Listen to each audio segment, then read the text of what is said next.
Hi! Eto, kain tayo. Ito po yung aking kakainin ngayong lunch. At saka po ito yung cracker. Yan. Kain tayo.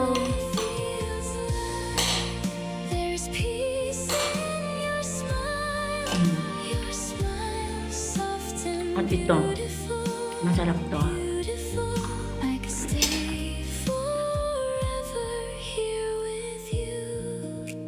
Sobrang kasing init. Kaya maganda prutas lang, mas kaunting cracker, gano'n.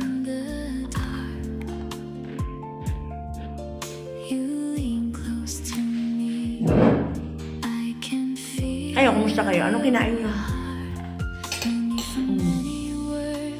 Apa meron ko kwento ko sa inyo. Kasi minsan po nakakapunta ako ng live. Tapos, siyempre nanonood ako. Tapos, i-greet nila ako. Nakausap ko siya. Ngayon, hindi ko nagustuhan. Hindi maganda yung approach niya. Gusto niya ang makipagkaibigan, gusto niya ano. Tapos mamaya sabi niya, hinihingi yung ano ko, yung... Sabi ko, hindi ako basta nagbibigay pagka ano, ayoko na. Hinihingi yung Facebook, ganyan. Nakilala ko sa TikTok. Medyo naasbagan ako sa mga sinasabi niya. Medyo hindi na maganda yung mga salita niya na, kung ayaw mo, wag. Para kang liligawan na. Hindi naman sa ganun. Sabi ko.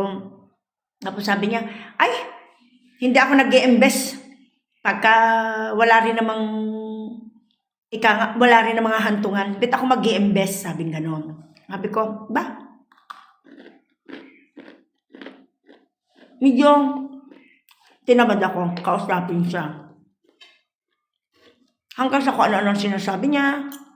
Sabi niya,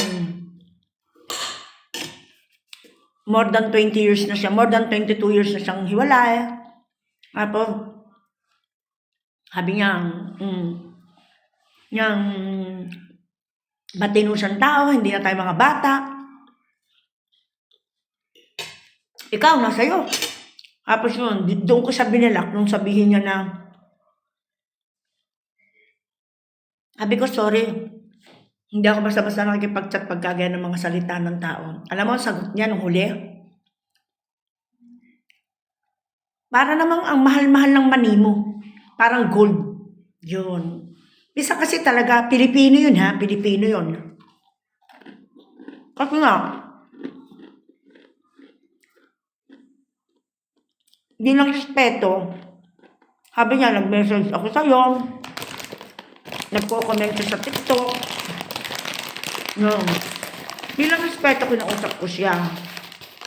Kaso, ang dami niya agad dinadakdak. Sabi niya, matatanda na tayo, hindi na tayo bata.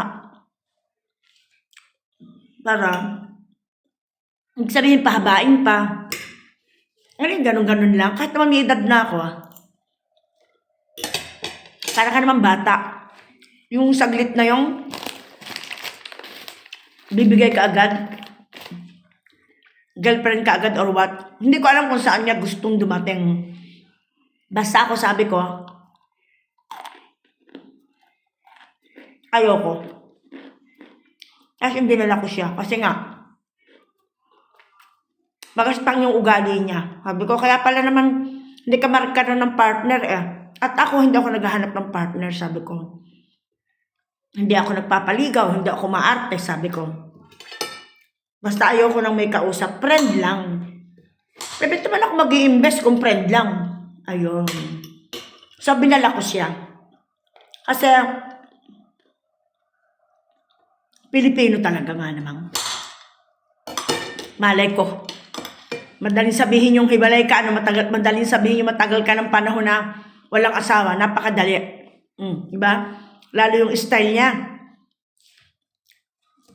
Parang pinipinpoint niya agad hindi siya magtsatsaga, hindi siya mag-i-invest kung hindi magiging girlfriend, di ba? Ganun lang. In 1 minute, hindi ka pa nga nakakatatlong reply, ganun agad. So, ganun lang. Thank you for watching. Sorry. Hindi ako makapagkwentong mabuti kasi kumakain ako. Matigas po ito kinakain ko. Masyadong matigas. Na meron siyang almond sa loob ng ito yun. Ay, yang.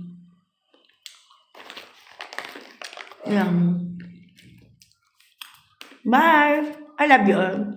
Yun lang nakwento ko lang kasi wala akong makwento. Bye!